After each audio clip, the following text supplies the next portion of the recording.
guys, welcome to Alex Goes Coconuts. So today I'm doing a video about tips when traveling with food allergies.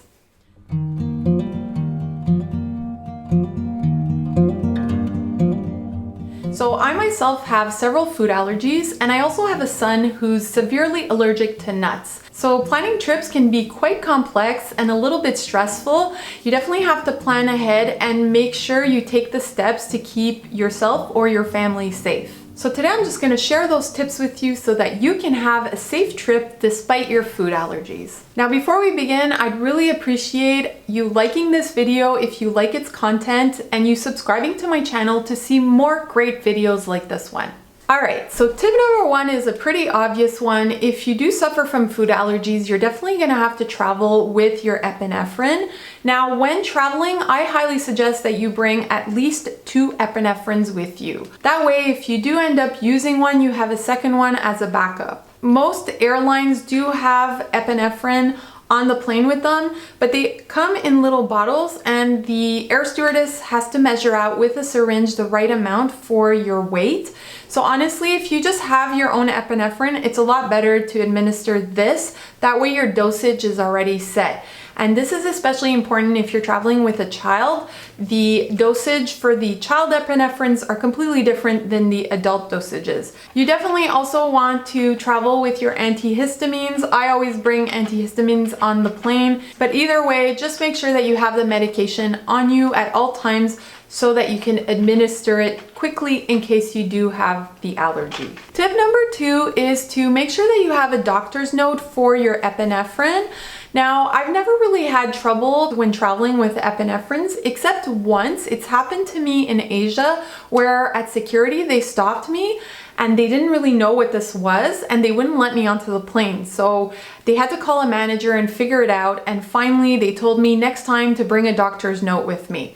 So now I always travel with a doctor's note. That way, if security does stop you, you do have a doctor's note allowing you to carry this with you at all times. Tip number 3 is to pick a destination that is safe for you to travel. So when traveling with food allergies, you definitely want to pick a destination that will have medical facilities that will be available to you in case you do have a food allergy. So definitely don't pick like a jungle trek where you're going to be inside the jungle and won't be able to get to a medical facility within 3 hours. When you have food allergies, that's something you're always going to have to keep in mind. In fact, when I'm picking my travel destination, I'm always thinking how this is going to work with our food allergies. So often we won't go to all-inclusives because all-inclusives offer buffet food.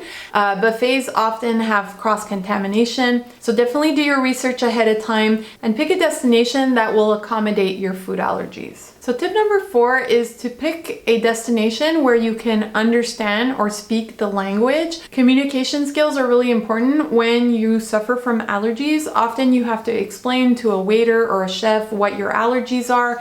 It'll also make it a lot easier to read a menu or to read ingredients when you're shopping for food. You also want to be able to communicate with your doctor or with your nurse in case you do have an allergy and you end up in a hospital. Tip number 5 is to travel with an allergy card. So if you do end up going to a country where you don't speak the language, you can bring yourself an allergy card with your allergy written down in the language of the country you're traveling to. You can purchase yourself an allergy card online. There's a bunch of companies that offer them. Or if you know somebody that speaks the language, you can definitely ask them to just translate what you want to say about your allergies on a little piece of paper, and you can show that whenever you're traveling. Tip number 6 is to maybe look into renting a home or a condo versus staying in a hotel. This will give you access to a kitchen and you'll be able to, make your own meals and make sure that they're all allergy safe. Tip number 7 is if you are staying in a hotel, make sure you advise the hotel of your allergies and ask them to do a thorough room cleaning. Usually most hotels offer this service and basically they just do a more thorough cleaning of the room. They wipe down all the surfaces where there may be allergens lingering. Tip number 8 is to check where the closest medical facility is to where you're staying. That way, if you do have a medical emergency, you know exactly where you have to go. Tip number 10 is to know the numbers of the emergency services of the country that you're traveling to. So before traveling, I often will put these numbers on speed dial. That way, if I am in that country and need to call an ambulance, I can just speed dial it and it will call automatically. Tip number 11 is when flying, make sure that you warn your airline of your allergy when checking in. And once you're inside that plane, definitely advise your air stewardess. This is especially important if you're extremely sensitive and you're allergic to airborne particles. So I know that because my son has a nut allergy, I warned the air stewardess and she advised all the people sitting around us to please not eat anything with nuts. And honestly, everybody was happy to oblige, and it just made our flight that much more enjoyable because I knew I didn't have to stress out about it. Tip number 12 is to bring your own food on the plane. So don't rely on, airplane food. You don't know what's in it. And airplanes do not take any kind of allergy requests. So the meal they give you is never allergy safe. So don't take a chance. Just bring yourself your own food. Of course, you're not going to be able to pass security with liquids. So any kind of solid food is fine. And if you're traveling to another country, you most probably won't be able to pass customs with any kind of fresh produce like dairy, meats, or fresh fruit.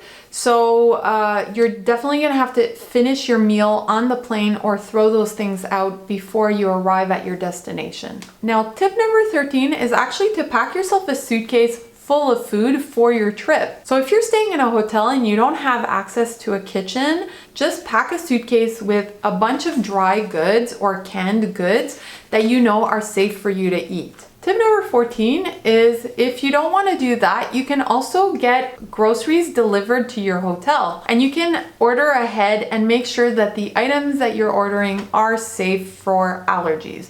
That way you don't have to pack it in a suitcase. Tip number 15 is if you are planning on eating in a restaurant, definitely call ahead and make sure that they can accommodate your allergy. So let's say you have a nut allergy, you can call ahead and ask if they have anything on the menu that's nut-free and if there's cross-contamination in their kitchen. And you can do this way ahead of time so that you can plan out where your meals are going to be each day. Tip number 16 is if you do end up going to the restaurant, make sure that you ask to speak to a manager or the head chef when giving your order. Often they'll go the extra mile to really make sure that the food you're eating is safe. Tip number 17 is if you're not sure about the food you're eating, then skip it. It's not worth the risk. I say stick to what you know is safe. And if you're not sure or if you think it might have been contaminated with something, I would just skip it and avoid the headache of having an allergy abroad. Tip number 18 is if you are having an allergy, don't panic. You have all the tools there for you to help you. You have your epinephrine on you to administer it. You have those emergency numbers so that you can call. And if you are staying in a hotel, you can call the front desk. They'll often, send up somebody to help you and call the ambulance for you. If you're in a restaurant, tell the manager, they'll call the ambulance for you and help you out and make sure that you're safe until you get to a medical facility. All right, guys, so those are all my tips when traveling with food allergies. Let me know in the comments below if you yourself have a food allergy or if you've ever traveled with one. And don't forget to like this video and subscribe to my channel. Thanks for watching, guys. Happy travels. Bye.